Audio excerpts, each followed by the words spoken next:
the race has really settled down at the moment, Chad, but it's because everyone's just lapping so close. Even Will Brown has done a lap within 2/10 of Jordan Lloyd, and he's back in P7. Harry Hayek also doing a mid-18 last time around. Lewis leads. Mid-corner slide. Very quick correction of the steering wheel to catch it. That was almost into the fence. That goes to show you how hard they're pushing. Got a bit of the curve on the way in, and it just slid out from underneath him. Pushing hard, isn't he? He really is a very aggressive driver, Lewis Leeds. Got support from Preston Hire for these last few rounds, which is great to see, getting involved in numerous categories. Look how much front suspension movement there over that concrete strip on the exit. He is on it. He's in a good fight here because he's got Harry Hayek less than a second up the road, and he's got another driver less than a second behind him. So he's got two carrots here, one in front of him and one behind him, focusing on the back of that BRM car ahead of him, trying desperately to catch him. And at the same time, he's got an AGI driver behind him trying to close the gap. Bit of a double whammy for Lewis Leeds. Harry Hayek up the road there for BRM is the leading rookie so far in this race. So rookie meaning less than 3 national open wheeler races, if you like, before coming into this championship. So the Burson Rookie Award. So looking very good at the moment, and certainly got quicker and quicker as this championship has progressed. Young Harry Hayek from Sydney doing a great job at Sandown as well. So Leeds can't make any inroads on him at the moment, although he was 2/10 quicker. Let's have a look at this one. Oh, it's a big it was more of a four-wheel drift, so it was a momentum slide. Let's have a look. So he's got in here really quick, taken a bit of curb, and nice correction. In fact, he's got exceptional car control, Lewis Leeds. I've seen a lot of the onboard footage this year where he's, even in the wet, had the car really crossed up. I've said it before and I'll say it again, you just shouldn't be able to drive that well when you're 15 years of age. It's incredible what a future talent he is. And here is his teammate out in front, over 3 seconds clear of the field. And it's no coincidence that the only 2 drivers who have raced on this street circuit in the past are first and second. Yep, and first and second in last year's Formula Ford Championship. So they have the experience, but they're still only 18 and 19 years of age, of course, but they have a couple of years under their belt compared to some of the other rookies in this field. Tom Gretsch being another one with some more recent circuit racing experience in Formula Ford and stepping up into F4 this year. At 22 years of age, he's the grandpa of the field. Unbelievable, the youth that is on display in this category. This battle between Leeds and Hayek is building. Leeds is doing a great job to catch him. Let's relive this moment for Tom Gretsch yesterday. Oh, goodness me, he went into that wall hard. It's a massive crash. Now, you can see it's side-on contact into concrete, so no tyre bundle as such there. And we've inspected that car. Here was Jordan McGregor, who's still out there. That car was repairable. They finished that at 10:30 last night. You can see his hands being whipped off the steering wheel. Big impact. But unfortunately, the Gretsch car, and Bertrand da Costa, the chairman of McGale Car Constructors, is here this weekend. And that tub looks like it's gone to the graveyard, unfortunately. So we will send that car back to France, and the constructor of the carbon tub is called HP Composites in Italy. So they do all the Dallara hub work. They're going to inspect it and see if it is repairable, but we're leaning towards it won't be, and that car will be a complete write-off. And he's jumped into a spare car that AGI had here for display in the hotel foyer. I love and that. Doing a solid job in P4. So really good comeback for Tom Gretsch. It's hard for a driver to jump back in, let alone the same weekend, the next session, and he did it really well. Put the car on the front row. Love that shot where you got the highway alongside our front straight. You can even see people towing jet skis down to the water. Saturday in Surfers Paradise. And even if you're not at the racetrack, it's just so cool to be around this part of the world. So much to do on the beaches and in the marinas as well. Good day to get the boat out. A little bit of cloud cover, but it's expected to clear for what should be a nice, beautiful, warm day in Surfers Paradise ahead of 102 laps of V8 Supercars and a top 10 shootout big day in the Gold Coast coming up in terms of the championship. We ride on board with Jordan Lloyd over that little crest, series of 90-degree bends that lead you back to the front straight.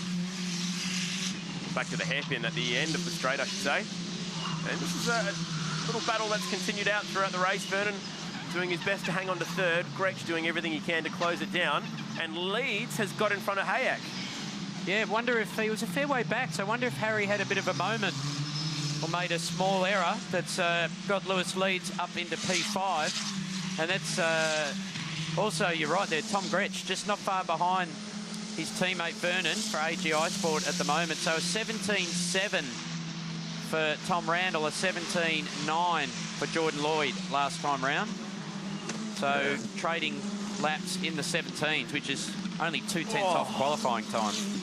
Every time Lewis Leeds goes through that corner, I gasp. He gets that close towards the tyre wall. Okay, what happened between these two then? Let's have a bit of a look. He's just got a great exit through the beach chicane. Here comes the big dive bomb.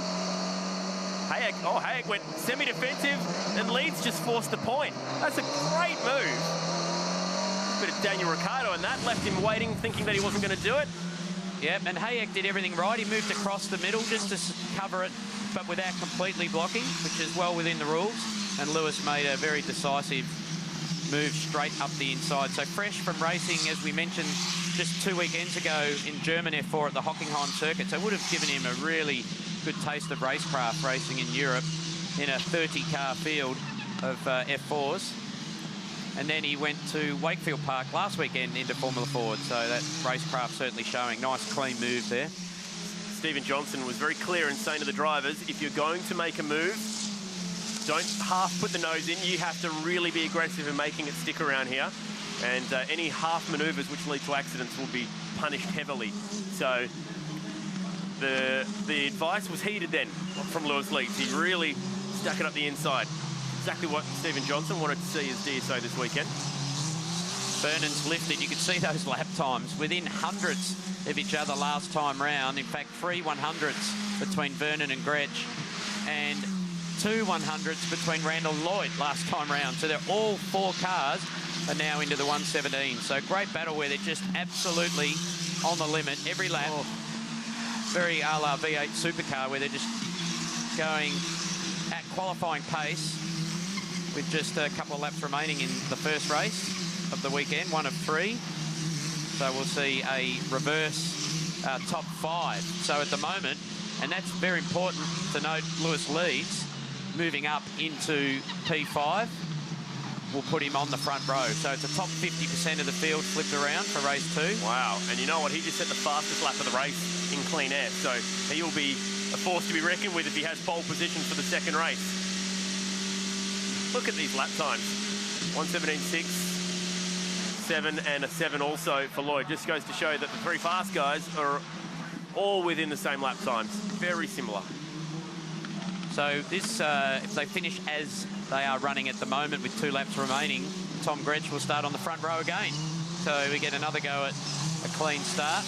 Leeds will be on pole. Then we'll have Vernon, Lloyd, Randall, and Harry Hayek will start out of 6 again for race 2. Well, that's shaping as being a very good race, actually, when you think about the grid lining up like that. That's going to be excellent. Over the beach chicane for the second last time in the first race. And Vernon has done well here. So hang on to that spot.